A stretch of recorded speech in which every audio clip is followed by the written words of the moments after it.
There we go. So we can choose just to erase lines. Okay, let's erase just lines. You see how, let me zoom in. As you can see, I'm erasing only the outline. It's pretty helpful if you want to, if you know you maybe messed up on the color and you just want the inside. And there we go. We just kept the fill.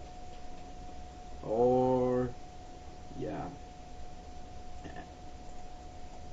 And the hand tool is to move around, and the zoom tool is to zoom in, zoom out.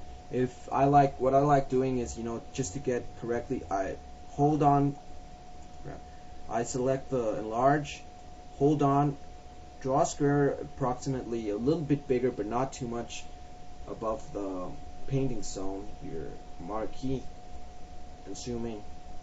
You're not like on top of it, but you can see about everything there. Okay, so I've explained the basic tools. I'm not really going to explain right now all the menus, sub-menus, because, well, most of them I don't really know what they're for, but you probably won't use them unless you're going to do like something professional. And if you want to do something professional, well, you should get a good book or go take some real classes. I'm just here to jumpstart you, get you some ideas. So let's start doing that. Okay, this is the basic thing. Okay, so the first thing you have to do is select your first frame, and as you can see, it says here layer name. Okay, like a lot of Macromedia and later Adobe software, Flash works with layers. Here we can insert another layer. Oh my god, layer 2 appeared. So we can select what layer we're working on. The lower layer is going to appear underneath it. So if I do this, I select the layer. Let me draw a nice circle. If for those who don't know, if you want to draw perfect circles, hold down shift while you're enlarging your circle. There we go. As you can see, I drew only on layer 1. So the frame now is a keyframe.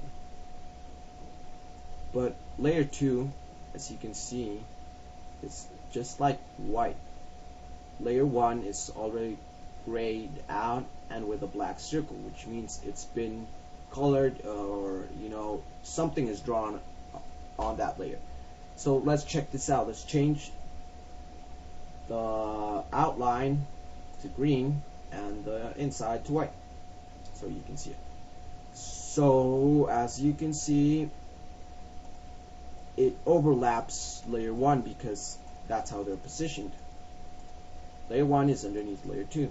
So if you maybe you messed up, you don't want to, you didn't want layer 2 above layer 1, but the other way around, you can just click and hold and pull it under layer 1. So there you go. Another neat trick, I'm gonna put it back where it was. Another good trick is that maybe you're just interested in doing something to layer 1, but you can't actually get hold correctly. Well, here I could, but in some instances it's kind of hard when you have a lot of layers of layer 2. So what you do is you select layer 2 and you press this. It's locked. So that way you can't let me show you. You can't erase it, can't do anything to it, you can't move it.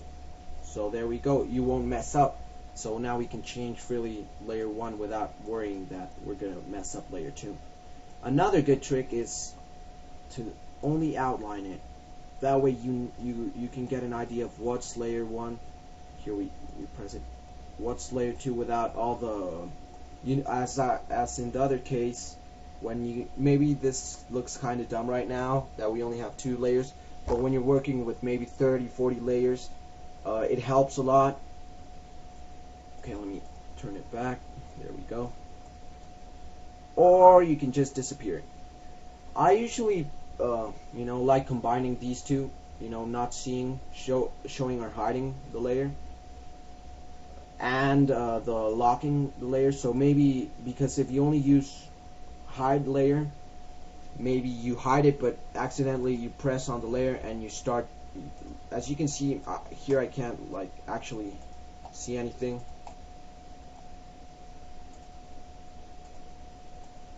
So there we go. Since it was locked, it didn't have any changes. I hope. Well, it didn't have any changes. Okay, so let's erase that. And here it is. Let's delete this layer. And maybe you want to change your layer. You don't want to use the lame name layer 2. You want to name it maybe. You double click on top of the name. Maybe let's name it Flash Tutorial. Okay, now Flash Tutorial layer. That's pretty cool.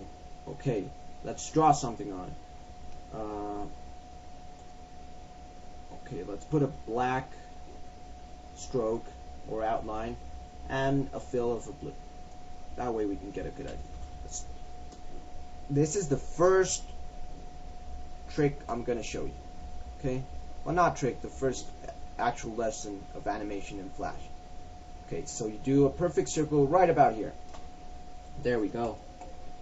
So now we have our frame ready, and as you can see, it already has something. Okay, so I'm going to show you how to automatically move it to this side. Okay, so what you're going to do is, once you've drawn this circle, you're going to right click on top of the keyframe, then you're going to press this create motion tween. That way, when you know you've done it right, a blue kind of rectangle will form around your object. So since you want to move it, let's move it up until frame 10. So here, it might seem logical to press this insert frame, but no, we want to insert a keyframe here, because a keyframe is where something's going to change, something's going to move, something's going to, you get that idea. Okay, so we're going to move it down here. You can see those pointed guidelines, they're pretty helpful. I think the first appearance is this one, Flash 8. Okay, so now you go back to your first frame and you press enter. And it moved! Oh, let's give a clap if you could do it. And if you couldn't, well, too bad. Nah, I'm just kidding. Okay, if you couldn't, what's the most typical problem? I'm pretty sure that you didn't insert maybe a keyframe. Let's imagine this. Okay, you have here, and instead of inserting a keyframe, you just inserted a frame. Ah, it still moved. It's just me. Since we created a motion tween, it will still move with the keyframe. But just in case, you'd better use the keyframe. So another problem maybe is that you didn't insert the motion tween. So when you insert the keyframe, maybe you try to move it like this. So it'll just change until the last frame, because these other frames are just normal frames, where you don't have any action, or I don't know what to call it. That's probably the main trouble with this basic exercise. I hope you understood it. Okay.